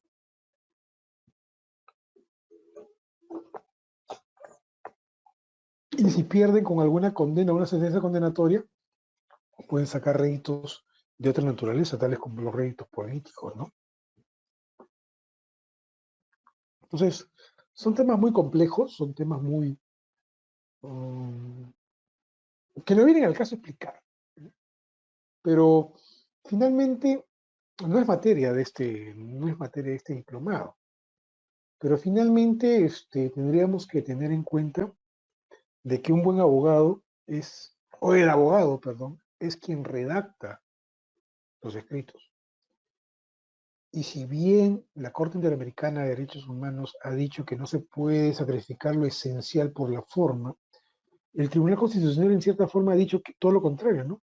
Que se debe respetar los requisitos establecidos en la ley para el control de la admisibilidad, porque se supone o se parte de la suposición de que todo abogado es capaz. Así como existe el tema de la iura novi curia, en el cual se dice que el magistrado, juez fiscal, conoce todo el derecho, también existe una presunción de que el abogado, por el hecho de tener el título profesional, ¿qué es el título profesional? Una licencia, un permiso, una autorización que te da el Estado para ejercer la carrera del derecho. El título es un permiso, el título es un certificado, es una autorización, es un visto bueno, es un check para ti, para que ejerzas la carrera. ¿Y por qué te han dado ese título? ¿Por qué te han dado ese certificado, ese permiso, esa autorización, ese visto bueno? ¿Por qué te dan esa licenciatura? Porque te dan la licencia, el permiso, la autorización de ejercer derecho, porque estás preparado. Porque has aprobado una tesis o has aprobado un examen de grado de idoneidad. Que sea magna cum laude, que sea una tesis espectacular, ese es otro tema. Pero finalmente, si te dan el título es porque eres idóneo para el ejercicio. Y si eres idóneo para el ejercicio profesional, una vez que estás colegiado, ¿no? Y si eres idóneo para el ejercicio profesional, es porque sabes redactar, por lo menos. Tienes competencias básicas como poder leer un escrito, poder interpretar una norma, poder aplicar un principio del derecho, diferenciar entre un código penal y un código civil. Perdónenme las comparaciones que son odiosas, y finalmente redactar un escrito. ¿De acuerdo? Por lo tanto, partiendo de esa presunción de que sabes redactar y que eres un buen abogado, es que se te exigen ciertos baremos, ciertos requisitos, ciertos deberes de función para la redacción de un escrito. ¿Cuáles son esos deberes de función? Justamente la redacción de escritos, la sustentación de los mismos, tanto en fundamentos de hechos como de derecho, y la creación de carga de la prueba, ¿no? Ya hemos visto los medios impugnatorios como como mecanismo de gestión de riesgo de la arbitrariedad, pero también el abogado tiene la capacidad de ejercer la carga de la prueba, ¿no? Pero las partes, por el principio de igualdad de armas, pueden crear pruebas. Tanto el Ministerio Público como la defensa pueden crear pruebas. La parte civil agraviada o el actor civil agraviado y el tercero civil también pueden eventualmente crear pruebas. Pero esas pruebas tienen una calidad. Esas pruebas tienen que ser legales. Esas pruebas tienen que ser legítimas. Esas pruebas tienen que ser producidas sin lesionar el derecho fundamental de control convencional de los demás. No puede haber, por ejemplo, una prueba que sea una escucha telefónica que demuestra que soy un criminal a carta cabal, pero que esa escucha telefónica haya sido ilegal y que no tenga autorización judicial. Por más que demuestre que yo soy un criminal, esa prueba es ilegal y ilegítima y es fruto del árbol envenenado. Porque la acción de consecución de esa escucha es el chuponeo ilegal, que es el árbol. Y la conversación específica es el fruto. Si el método ha sido malo, el fruto ha salido podrido. De eso se trata la teoría del fruto del árbol envenenado, ¿no? Como dijimos anteriormente, ¿no? Así todo árbol bueno da buenos frutos, pero el árbol malo da frutos malos. Un árbol bueno no puede producir frutos malos, ni un árbol malo producir frutos buenos. Todo árbol que no da buen fruto es cortado y arrojado al fuego. Así que por sus frutos los reconoceréis. ¿Dónde aparece esto? En la Biblia, en Mateo 7, en los versículos 17 al 20. Digamos que ese es el origen de la teoría penal del fruto del árbol envenenado. Ese es el origen. Pero, más que nada, también tiene un origen, una influencia del common law a través de un caso muy especial, ¿no? A través de lo que está incluido en el Bill of Rights, ¿no? Que es la Carta de Derechos, ¿no? Que vendría a ser una enmienda a la Constitución. Más o menos dice así. El derecho de los habitantes de que sus personas, domicilios, papeles y efectos se hallen a salvo de pesquisas y aprehensiones arbitrarias será inviolable. Y no se expedirán al efecto mandamientos que no se apoyen en un motivo verosímil, mandamientos, orden judicial. Estén corroborados mediante juramento o protesta y describan con particularidad el lugar que deba ser registrado y las personas o cosas que han de ser detenidas o embargadas. Esto es lo que se llamaba la consecución de pruebas arbitrarias. ¿En qué caso se dio esto? Esto se dio un caso de evasión tributaria, de evasión fiscal, ¿no? A principios del siglo XX, más o menos estamos hablando de los años 1900 en adelante, ¿no? ¿Dónde se originó 1920? ¿Dónde se originó 1919-1920? ¿Dónde se originó este caso emblemático? En Estados Unidos, ¿no? En el caso Silverton Lumber Company versus los United States. Silverton Lumber Company versus los Estados Unidos, ¿no? La Corte Suprema de los Estados Unidos. ¿Qué pasó? Que había una empresa, ¿no? Fabril, que evadía impuestos, ¿no? Los hermanos Silverton Lumber. ¿Qué ocurrió? Que el Departamento del Tesoro, al ver que había evasión tributaria, evasión fiscal, se metió sin permiso de nadie a las instalaciones de esta empresa, Fabril, y se llevó todos los libros contables, para ver si había doble contabilidad y sustentar la evasión tributaria. ¿Ya? Se llevaron todos los libros, ¿no? De contabilidad. Entonces, ¿qué pasaba con estos hermanos? No, después el Tesoro, la Secretaría del Tesoro, la Agencia del Tesoro norteamericano, los llamó para que declaren y expliquen por qué tenían estos libros, contabilidad paralela, contabilidad regular, qué sé yo. Y los hermanos Silverton se acogieron a la cuarta enmienda y dijeron, ustedes se han apropiado de mis libros contables sin mandato judicial, sin permiso de nadie. Por lo tanto, todas esas pruebas son ilegales. ¿De acuerdo? ¿Cuál fue el árbol envenenado? La intervención ilegal del Tesoro norteamericano, de la Agencia del Tesoro. ¿Cuál fue el fruto prohibido o el fruto del árbol envenenado? La prueba prohibida, ¿no? Los libros contables y el balance final de existencia de evasión de impuestos a través de contabilidad paralela.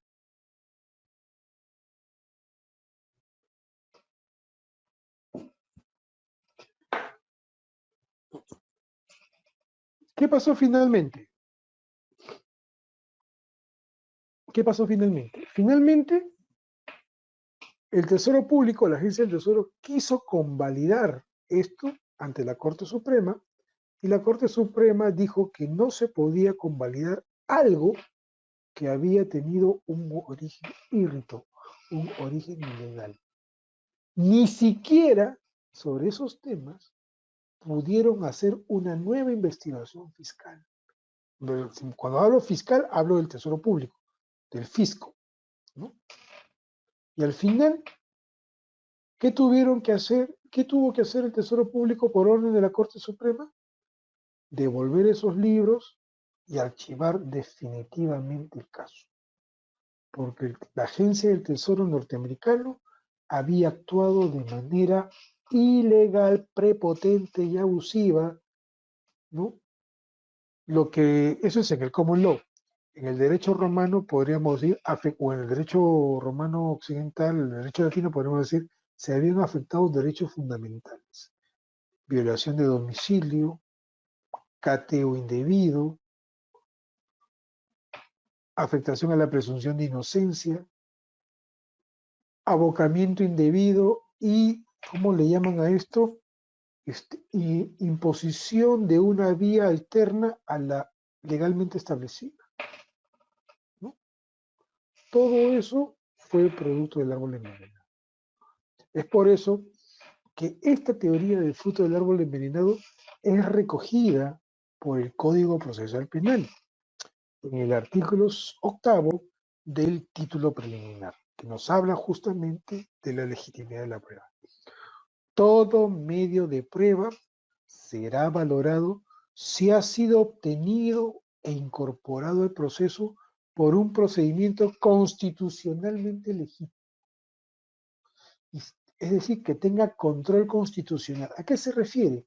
Que no haya violación de los derechos humanos, secreto de las comunicaciones, inviolabilidad del domicilio, afectación al debido a la tutela jurisdiccional efectiva, violación del secreto bancario, violación del secreto de las comunicaciones,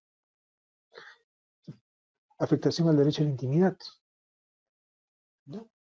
Si se dan cuenta, no son disposiciones legales, sino son disposiciones constitucionales que incluso tienen valor convencional. Cuando hablamos de valor convencional, estamos hablando de la Convención Americana de los Derechos Humanos.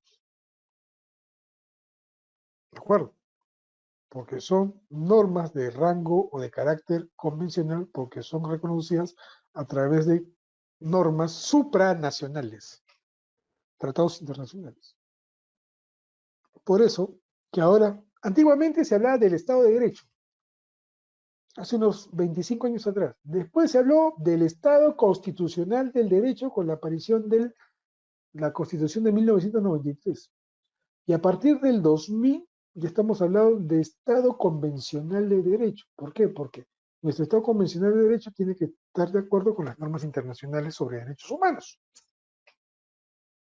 Entonces, tenemos que ir evolucionando, ¿no? Ya no hablamos del Estado de Derecho, ¿no? Podemos hablar del Estado de Derecho para normas internas, de soberanía nacional. Incluso ya también puede decir Estado constitucional de Derecho, ¿no? Pero para casos de derechos fundamentales es Estado convencional de derechos, ¿no? Y en eso se sustenta la adopción de, por ejemplo, del tipo penal del feminicidio, ¿no? En los casos de María da Peña, en los casos de las muertes en Ciudad Juárez, etcétera, etcétera. Eso lo vamos a ver en su momento, cuando veamos el tema del feminicidio, ¿no? A continuación, ¿qué nos dice el artículo 8, legitimidad de la prueba? Carecen de efecto legal las pruebas obtenidas directa o indirectamente con violación del contenido esencial de los derechos fundamentales de la persona. La inobservancia de cualquier regla de garantía constitucional establecida a favor del procesado no podrá hacerse valer en su perjuicio, ¿no? Y esta parte tiene mucho que ver, ¿no? Mucho que ver con la capacidad de defensa del abogado, ¿no? Y esto ya es mucho lo que se discute últimamente con respecto al tema de que existe o no afectación al derecho a la defensa por tener un mal abogado. ¿Existe ese supuesto de vulneración? Ya hay un caso a nivel de la Corte Internacional, de la Corte Interamericana. Es el caso Ruano Torres versus El Salvador. Sí, ya existe, por tener un mal abogado. Tener un mal abogado es una afectación al derecho a la defensa, ¿no? ¿Por qué? Porque el abogado no puede pecar de no hacer por lo menos una mínima actividad probatoria.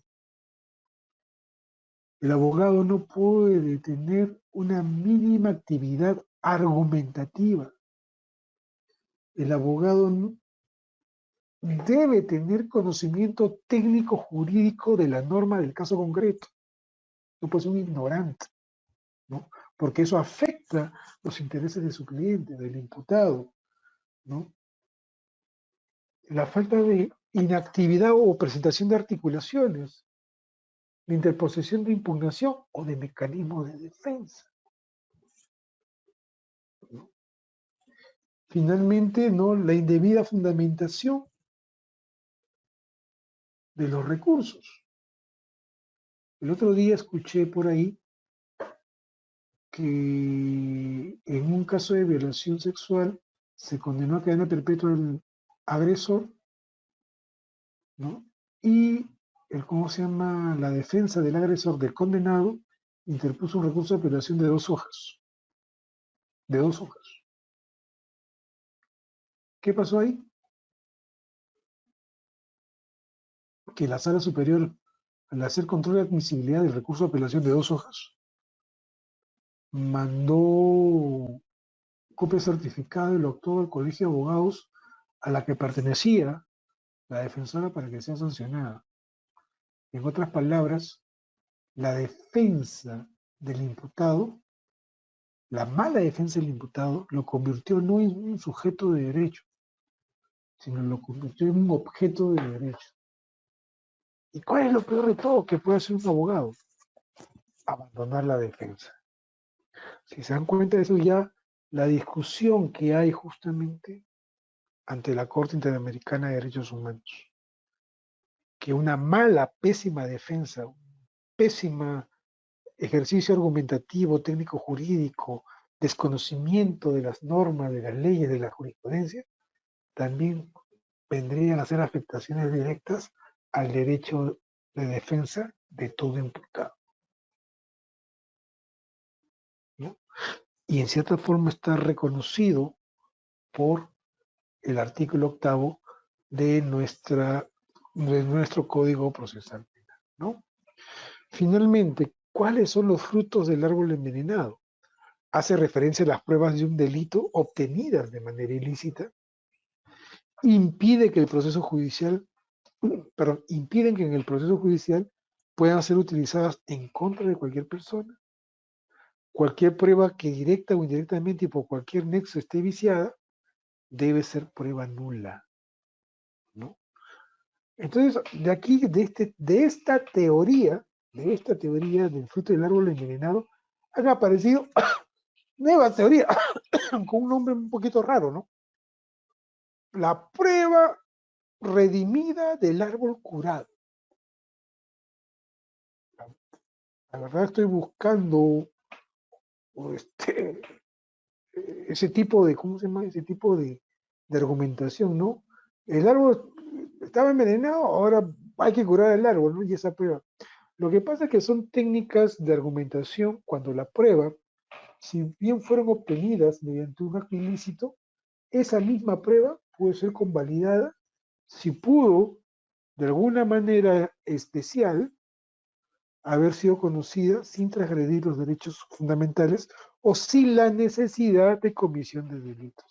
Si esa prueba se pudo obtener de otra forma menos gravosa o de manera legal, esa prueba vale. Más o menos eso quiere decir, ¿no? Y aquí también hay que diferenciar, ¿no? La prueba prohibida, que es ilícita, y la prueba ilegal, ¿no? Son cosas, es igual pero diferente, es diferente pero parecen iguales. No, señor, son temas, son conceptos que tienen ciertos matices de diferenciación, ¿no? En principio, la prueba ilícita, vendría a ser la prueba del fruto del árbol envenenado. ¿No? En nuestro ordenamiento una prueba solo se considera prohibida cuando se obtenga violentando derechos fundamentales, más no derechos de rango legal o infralegal, ¿no? Ahí tenemos el pronunciamiento a eso me refiero cuando si una prueba es elegida faltando o lesionando un derecho fundamental es ilegal, pero si es obtenida lesionando una norma infralegal, no es prohibida, es ilegal, ¿no? Esa es la diferencia. Sobre un habeas corpus interpuesta contra la tercera sala penal de la Corte Superior de Justicia de Lima por emitir una sentencia condenatoria sin verificar que los medios probatorios presentados fueron obtenidos vulnerando el derecho del acusado al secreto de la comunicación. Esa es una característica, un ejemplo de prueba ilícita, prueba prohibida. ¿De acuerdo? Prueba prohibida. Finalmente existe una discusión. Con el tema del COVID, los plazos de investigación preparatoria se han ido cayendo, ¿no? Muy grandemente. Entonces, ¿qué ha hecho el Ministerio Público? El Ministerio Público ha tenido cierto comportamiento un poquito arbitrario, por decirlo menos, en convertir las investigaciones normales en investigaciones complejas, ¿no? ¿Por qué? Porque por el tema del COVID no se han podido actuar de manera oportuna ciertas diligencias o practicar ciertas pruebas. Está bien, Pero recordemos que según el artículo 342, en la última parte del código, del artículo 2 del, 340, del numeral 2, la última parte del numeral 2 del artículo 342, dicen que el fiscal tiene toda la potestad de declarar complejo un caso, pero una vez vencido el plazo, la prórroga tiene que tener autorización judicial. ¿Qué ha pasado ahora? Hay una discusión en que muchos de estos plazos han ido cayendo, ¿no? Y que el fiscal de manera diligente solicita la prórroga de la investigación preparatoria por un plazo igual, ya sea por 8 meses, ¿no? En este caso por 8 meses porque le declaró completo. Pero ¿qué hizo el Ministerio Público? Supongamos que el 24 de agosto venció el plazo de la investigación preparatoria declarada compleja por él mismo. Según la norma, si quiere prorrogar, tiene que tener autorización judicial. ¿Correcto? ¿Qué pasó? Hay un caso que se está impugnando y veremos las resultas de este caso, de que venció el plazo, por ejemplo, el 24 de agosto de 2021 y 15 días antes, porque así lo exige la norma, el Ministerio Público solicitó la prórroga. Estamos hablando 5 de agosto, primeros días de agosto. Lo solicitó antes que se venciera el plazo. ¿Qué sucedió? Que como hay COVID, como ha habido inacción de los despachos judiciales, ha habido un fenómeno curioso en los juzgados, casi la mayoría de los juzgados penales. Ha habido alta rotación de especialistas legales. Un fenómeno curioso que ha ocurrido. ¿Qué sucede? Que los especialistas legales regresaban del COVID a ver su despacho judicial y resulta que tenían una carga procesal, una serie de escritos y una serie de resoluciones innumerables que dar cuenta. Entonces, ¿qué hacía el especialista legal? Renunciaba o pedía su rotación. El especialista judicial abandonaba el barco. Y venía otro especialista legal a ponerle punche y al ver lo mismo, trabajaba, empujaba el carro, pues ya no podía más porque se estresaba y lo iban a sancionar. ¿Qué pasó? Volvió a renunciar. Y viene otro especialista legal, y si no viene inmediatamente otro especialista legal, el despacho se queda desatendido 4 o 5 días, 1 o 2 semanas, y viene otro especialista legal.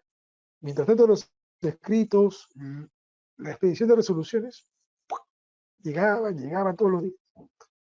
Y así, un despacho judicial ha llegado a tener cerca de 10 especialistas legales que en el término de un año han ido renunciando o han ido pidiendo su cambio o su rotación. Y esto ha retrasado la atención del despacho judicial. Volviendo al caso. Volviendo al caso. Y esto va a ser materia para un artículo el que voy a escribir, ¿no? Volviendo al caso. El 24 de agosto se venció el plazo de la investigación preparatoria y pidió la prórroga de manera oportuna. Pero el escrito de requerimiento de la prórroga se ha dado cuenta que fue presentado en agosto, se ha dado cuenta recién a principios de marzo de este año. Fíjense, principios de marzo. Se ha llevado a cabo la audiencia y se ha dado la prórroga hasta el 24 de abril de este año. Sin embargo, desde el 24 de marzo hasta la fecha de la audiencia de prórroga, el Ministerio Público ha estado actuando pruebas, recabando testimonios, pidiendo documentos, haciendo diligencias, ¿no? Sin autorización judicial. Porque según en la última parte del artículo, del numeral 2 del artículo 242, la prórroga la tiene que conceder el juez. Y el juez la concedió 7 meses después. Pero el Ministerio Público no dejó de trabajar. Pregunta, ¿esa prueba es ilegal? ¿Esa es prueba del fruto del árbol envenenado? Nosotros consideramos que sí, porque no ha habido, en primer lugar, la magistrada, la jueza, de la investigación preparatoria hace de veces de juez de garantías. Y ella misma manifestó que ha tenido cerca de 10 especialistas legales rotando. Pregunta, ¿y eso es culpa del imputado? ¿No?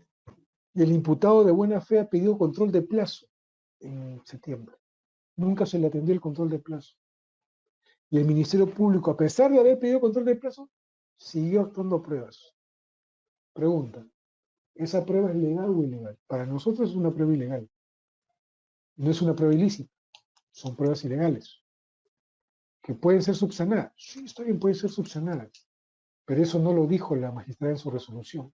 La magistrada dijo solamente, se da la prórroga hasta el 24, punto. No dijo, se da la prórroga y haciendo las veces de subsanación se convalida todas las actuaciones judiciales realizadas entre el 24 de agosto y esta fecha del Ministerio Público. Eso no lo dijo la jueza. Eso no lo dijo. Debió decirlo, pero no lo dijo. Entonces hay esa discusión, ¿no? Esperemos a ver qué dice la sala.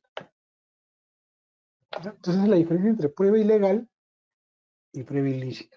Muchos me dirán, pero la actuación no afecta el derecho a la tutela procesal efectiva, que es su principio de la tutela judicial efectiva, jurisdiccional efectiva. Sí, sí.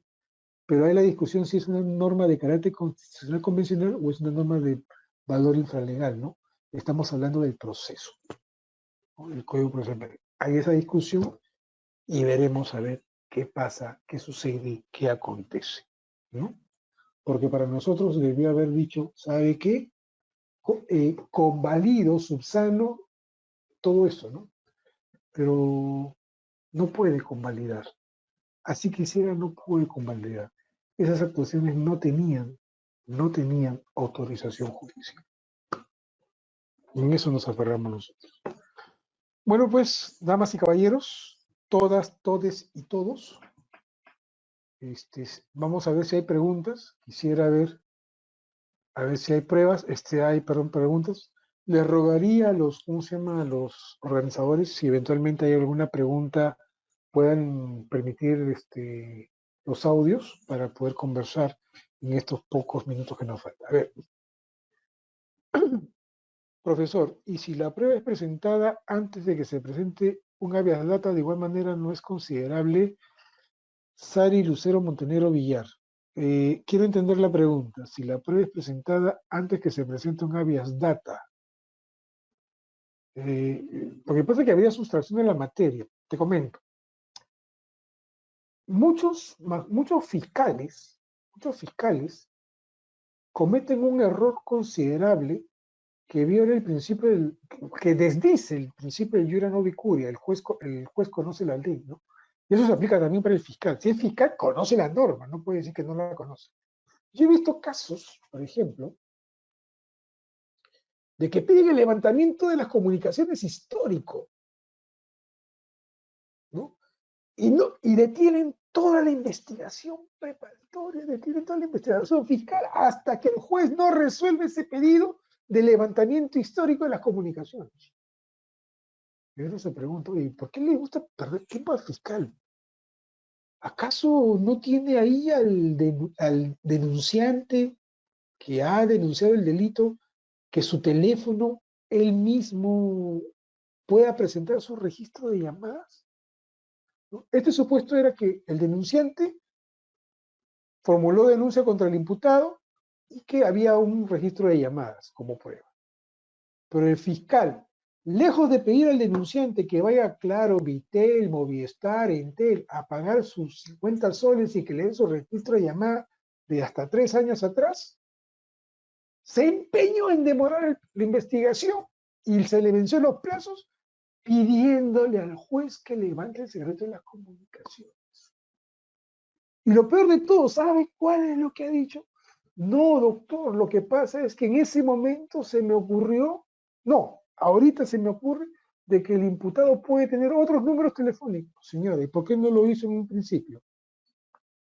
Eso no es una circunstancia imprevisible. Usted debió haber previsto eso al momento de disponer el inicio de investigación preliminar y si quiere al momento de continuar y formalizar la investigación preparatoria. ¿Por qué tiene que pedir un cuaderno aparte de levantamiento de las comunicaciones si le puede decir al denunciante, ¿sabes qué? Anda Claro, anda Movistar, paga tus 50 soles, ¿no? Y pide, no, creo que incluso el primer registro es gratis, incluso pide tu registro gratis, te lo dan porque es tu derecho y me lo traes. Punto, se acabó. ¿Para qué quiero yo el secreto de levantamiento histórico si es un trámite administrativo ante mi operadora? ¿No? Y muchos fiscales creen que el levantamiento de las comunicaciones es así, ¿no? Cuando en realidad el levantamiento de el secreto de las comunicaciones debería ser secreto y para efectos de chuponeo o intervenciones telefónicas. No, pero se demoran un montón.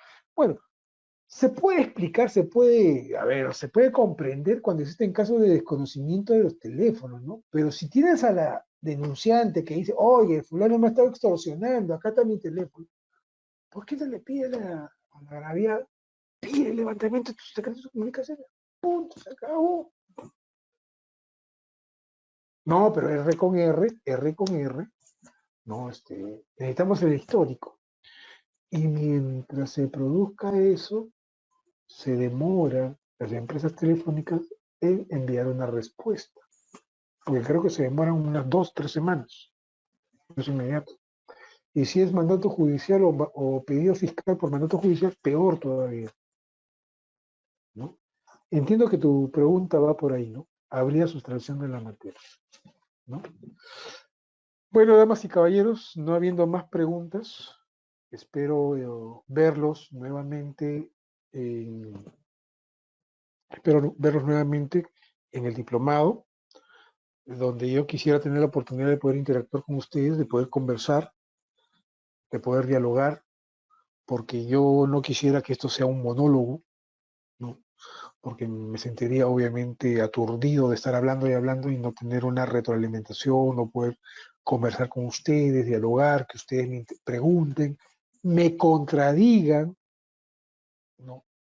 Den sus aportes, ¿no? Porque esto finalmente es mutuo, es recíproco, ¿no? Si es que no hay otra pregunta, si es que no hay otra duda, lo dejamos ahí y los esperamos próximamente para el diplomado. Por mi parte, ha sido todo por hoy. No sé si los organizadores están por ahí para ayudarme a despedir la sesión.